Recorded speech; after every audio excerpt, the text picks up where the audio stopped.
Last one. We almost made it. So this video is going to be pretty brief and just talk about a couple of situations that we have some special factoring techniques that we can use, which I'm just calling special cases, and we'll get to that. So just a quick reminder of distribution, because even though this second half of the chapter it has focused on just factoring, we want to make sure we're remembering what it looks like to distribute as well. And remember, if you see something that's being squared, please don't just try to square everything or square both numbers. Okay, but to square something means to multiply that by itself. So 5m minus 4 squared means I need to do 5m minus 4 times another 5m minus 4. So if I'm using the box method, remember I'm going to multiply to fill out each box, and then I'll combine like terms. So 5m times 5m will give me 25m squared. Over here will be minus 20m.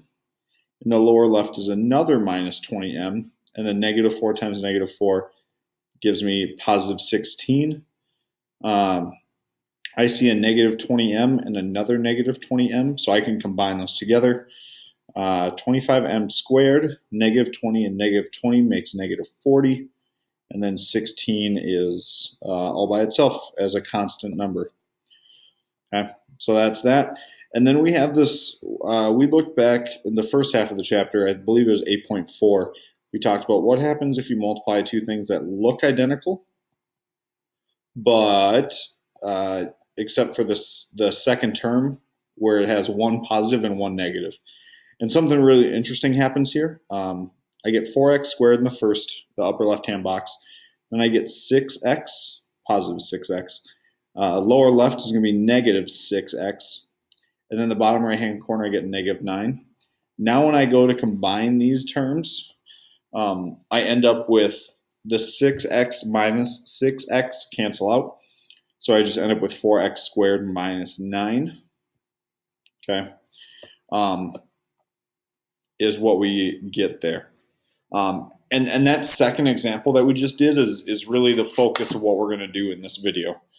So we're going to talk about how do you factor things that look something like this. How do I factor something if it's only two terms like that? And that's what we call the difference of two squares. This is like a textbook definition and not something that I think is super, super necessary for you to like memorize.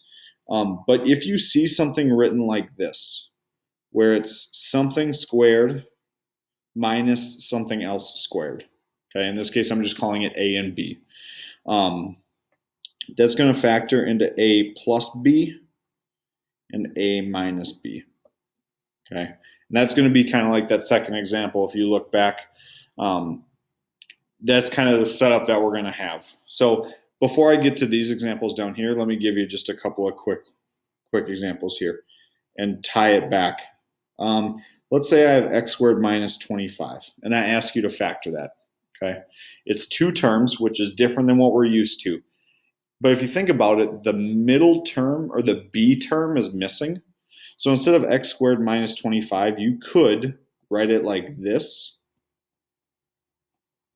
right? X squared plus 0x minus 25 is the same thing. It might not seem like real helpful or useful to put that plus 0x in the middle. But now if we factor this like we're used to seeing, that means I need two numbers that multiply to negative 25 but add up to 0. And if I want two numbers that multiply to negative 25 and add to 0, what I see here is I'm going to give me 5 times negative 5.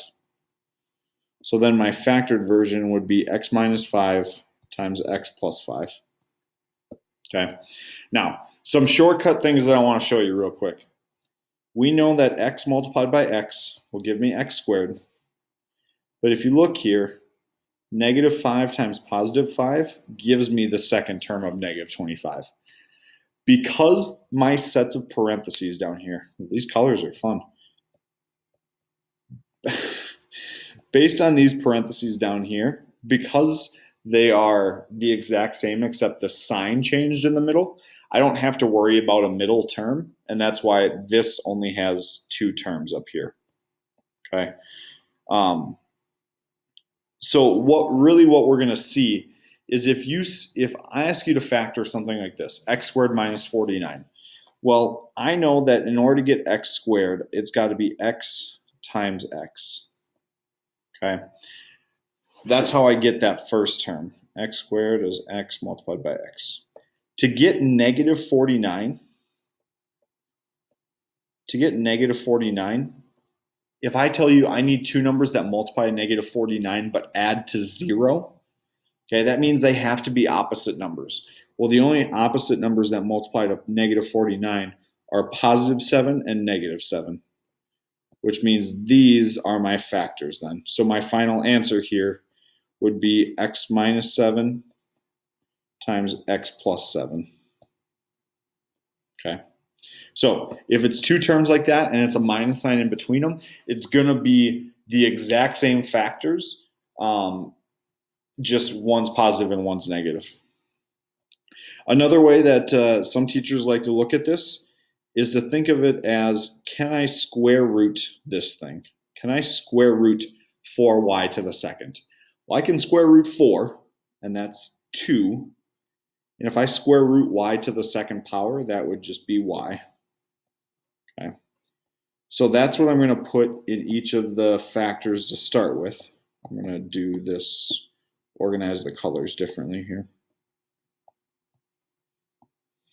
And then if I square root the other number, if I square root 81, square root of 81 is 9. But since it's a negative 81, 1 has to be minus, 1 has to be plus. And this is actually the finished factored form. Now, this method or this process only works if there are 2 terms, there has to be a minus sign in between them, and you have to be able to square root each term or each number in the term. Okay, so there's a few conditions that this has to meet, but if it meets all 3 of those conditions, it's a very, very quick factoring. So if we run through those 3, are there 2 terms? Yes. Can I square root 25 and 36? Yes. Is there a minus sign in between them? No. Because this is 25z squared plus 36, this whole idea, this whole technique does not work. Okay? It only works if it's a minus in between there. So this does not factor. Okay, so just be careful. It has to be a minus in the middle. You have to be able to square root both, and it's only got to be 2. It has to only be 2 terms. Okay, so take a second, pause the video, and see if you can factor these 2 binomials. Okay, so quick checklist: 2 terms, minus in the middle, and I can square root each one of them. So to get b squared, I'm going to need a b multiplied by another b. And in order to get negative 25, right, in order to get negative 25, I would have to multiply negative 5 by positive 5. And that works because those 2 numbers that I just wrote down in orange add up to 0, and that's the number that's missing here, right? I could put a plus 0b, but that would be kind of silly. So there's my factored version of this. Same idea here, 2 terms, minus in the middle, and I can square root all the numbers involved. So that means I would have, in order to make 9t squared, well, 3 times 3 is 9, and each one of these would need a t. That will give me this term. 3t times 3t would give me that. Okay, and then to get minus 49, that's going to be 7 and 7 again. So 3t minus 7 times 3t plus 7, and we're good to go there. Okay, so that's how this factoring by grouping idea works. Just real quick, even though this is a 4th different method of factoring or technique, the overall number 1 rule of factoring still applies. You have to check for a GCF before you begin. Okay. So here, 2y squared minus 50. What do those? Both the numbers in front both the coefficients of 2 and 50 can be divided by 2. Then I have y squared minus 25, which is actually a good thing because now I can apply the square root or that difference of squares thing that we just did. Okay, I can't square root 2 and I can't square root 50. So if we wouldn't have taken this 2 out in the beginning, this whole process would have kind of stall out and not work.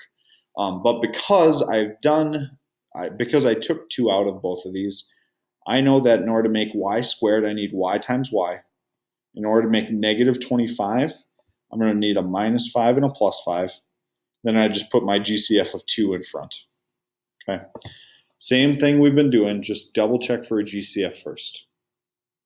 Okay. And then 27m to the second minus 12. 27 and 12 can both be divided by 3, which is great because when I do divide those by 3, now these numbers are things that I can square root. Okay, so to make 9m squared, I need a 3m and another 3m. To make negative 4, I'm going to need a negative 2 and a positive 2. And then I can put my GCF of 3 out front. Okay. So this difference of squares thing still works, but just, again, always be checking, can I make the number smaller? Can I take something out? So go ahead, pause it, try these two, and we'll finish up chapter 8 here. All right, so negative 6x squared plus 54. This is a tricky one because since the first number is negative, if I take out a GCF, I want to make sure I take out the negative sign. So I'm actually going to take out negative 3, or does, no, 6 goes into 54, right? Oh boy. Yeah, 9 times. Okay, so I'm going to take out negative 6 as my GCF, which would be x squared, not plus 9.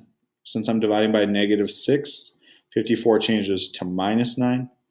In order to make x squared, I'll need an x multiplied by another x. And to make negative 9, I need a 3 and a negative 3. GCF out front, and we're done. Okay. And finally, this last one, 18t squared minus 98. So I'm just going to try 98 divided by 2 works. Another number that goes into 18 is 3. That doesn't work. 6 also doesn't. So we'll have to, looks like 2 is what we'll have to use.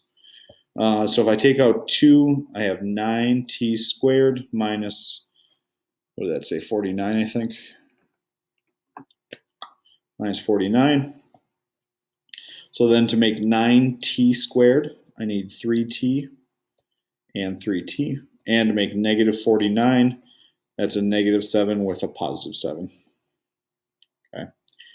So this technique is great and goes very quickly, but it only works for a very specific set of problems that fit a very specific set of constraints or conditions. Okay, so this method that we just learned fills out the last of our graphing organizer for factoring. Okay, that difference of squares idea, where it factors into a plus b and a minus b. That's going to wrap it up for chapter 8, which is all about factoring. We got one more chapter to get through, and then it's summertime, baby.